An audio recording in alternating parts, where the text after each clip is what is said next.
Yeah, hi, this is Devin Jasani, and today I'll be doing a presentation on the play Dutchman by LeRoi Jones. Okay, first coming to the life of LeRoi Jones.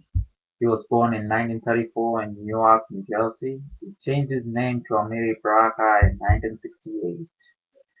Uh, it means uh, prince or a blessed one. He changed it when he was undergoing changes as a literature maker.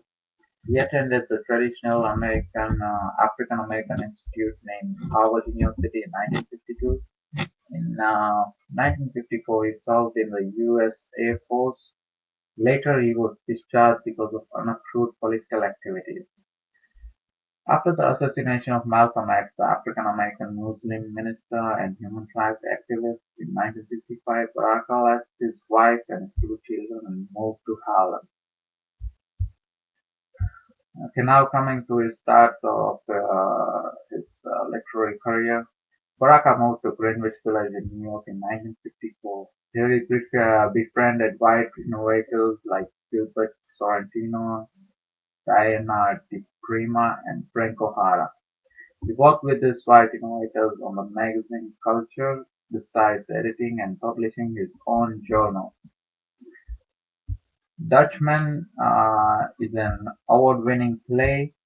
Uh, it won the Obie Award. Uh, okay, then in the present life, Baraka is teaching at the University of New York. He continues to write essays about jazz and social subjects.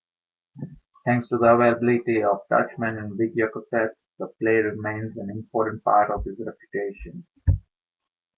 Then coming to the setting of the play, it is set in New York subway, which is indicated by uh, the roaring of the trains, the flashing lights, passengers coming on when it stops, and the things like that. And the whole play takes place in the New York subway. Now coming to a brief summary about the play.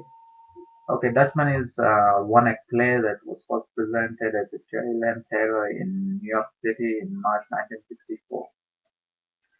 It was cited as an interracial Adam and Eve, which uh, I'm not quite sure about. But the play starts out with a 20-year-old clay riding on the subway. Beulah, the female, who is younger to him, makes a somewhat city-fair entrance and starts talking with Clay. She's very seductive and makes him feel comfortable until she begins to insult and embarrass him on the train. He smacks her around a little, and when he decides to get off the train, she stabs him twice, killing him. The rest of the people on the train ignore it and quickly exit. On comes another young black man, and Lula begins her next act. Now coming to the things. First is racism. Um, we can see the traits of assimilation and self-hatred, in Clay. Clay wants to assimilate into the white culture and through, white education and things like that. When it is suggested by the lines which says, when Clay says, "Well, in college I thought I was a ball dealer, but I've slowed down since." Then Lula replies to that, "I bet you never once thought you were a black nigger." Then another theme is sex, which is visible all around the play. I mean, for example, when Lula says, "After the dancing games, after the long drinks and long walks, the real fun began." I mean, it can be indicated by the way Lula moves of her body, the way she talks, her facial expression. I mean, and Clay, he wants to be absorbed in the white society, so he won't get a better chance than this. I mean, he always wants to assimilate into the white culture. Okay, the next theme is manipulation. Lula has throughout the play, he's trying to manipulate Clay into doing what she wants him to do. You know, he even tries to manipulate Clay into inviting her to the party that he's going to. Okay. And then comes another theme that I think it is betrayal. Uh, we can that can be seen from where Leela kills Clay at the end of the play. Okay, the next slide is about the major characters, which is my main topic about my presentation. The major characters are Leela and Clay. Okay, first discussing the character of Leela. She is a 30-year-old white woman. She is a flirty kind of woman who is trying to seduce Clay with sexual action.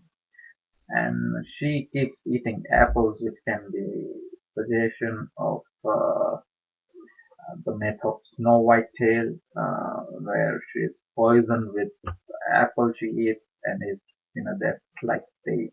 Just like Leela's identity is in a death-like state, which is still in existence but is dormant, which comes to life at the end of the play, where he kills Clay. The myth of Snow White has been ingrained in Clay's memory and becomes a part of his identity. When he asks who is the fairest one of all, his response recognizes the racist undertone of the Snow White myth, and he says, "Don't you forget it." This is Clay's way of letting Leela know that the white man won't allow him to forget that he is black. And the fact that Baraka uses Snow White here instead of any other myth is to emphasize the white myth and the power of the society to impose upon its members then that white is the fairest, not black. And Leela also makes very racial remarks about Clay, which Clay uh, does not bother because he wants to get absorbed into the white society. He's trying to advance his way to the white culture. Okay, now coming to the character of Clay. He is a 20-year-old black male, a person with manners, which is suggested by him reading the book, uh, the way he talks, his clothing, and things like that. He is a character who compromises identity in order to maintain a peaceful relation with his white oppressors. Clay is a typical bourgeois black male, you know, so predictable that Leela is able to tell his life story by the evidence of his dress, his demeanor, and his style of speech. Clay is at first attracted to the young woman, Leela, who begins a taunting seduction of him and invites herself along to his friend's party. But her sudden mood swing and unexpectedly violent racist language shocks him. Even so, he humiliates himself and attempts to maintain his composure at all costs and to maintain her violence with intellectual dexterity. Okay, now coming to the next slide. It's about the conductor. I don't know. He's not a main character in the play, but he's a stereotypical character, a black character. He seems content with his lowly status in relation to the whites. He doesn't want to assimilate into white culture like Clay does. I mean, his quick, soft shoe shuffle before exiting the rail car is symbolic of the way blacks express their suppressed freedom through artistic forms such as dance, music, and song. Okay, now coming to the conclusion. Throughout the play, there are many instances where Jonas uses imagery to visually entice his audience. I mean, uh, the opening of the play does it, and is used to set up the scenery. It's in the flying underbelly of the city, steaming hot and summer on the top. Outside, underground, the subway heaped in modern myth. This introductory passage is filled with hidden messages and vivid use of imagery. The word underbelly, steaming hot on the top, and underground suggests not only sexual connotations but also gives off the impression that something is trying to be hidden because to some eyes it might be immoral. This is in line with the sexual nature of the play. Okay, now coming to the next slide, it's about the review that I found on the New York Times website. It's by Genia Belafonte. She says, Dutchman, the poet Amiri Baraka's controversial 1964 race play has always seemed an unwieldy and ineffective boxing glove jabbing at the malignancies of American capitalism, the kind of artless art James Baldwin had in mind 15 years earlier when he coined the phrase protest fiction in the Partisans Review. The link to the review is at the bottom of my slide. You can go and see the whole review there. Okay, now coming to the end of my presentation, these are some questions for you to answer.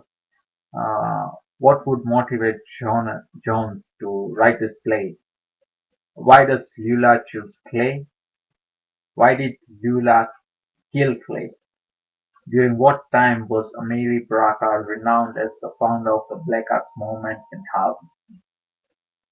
Okay, this concludes my presentation. Thank you.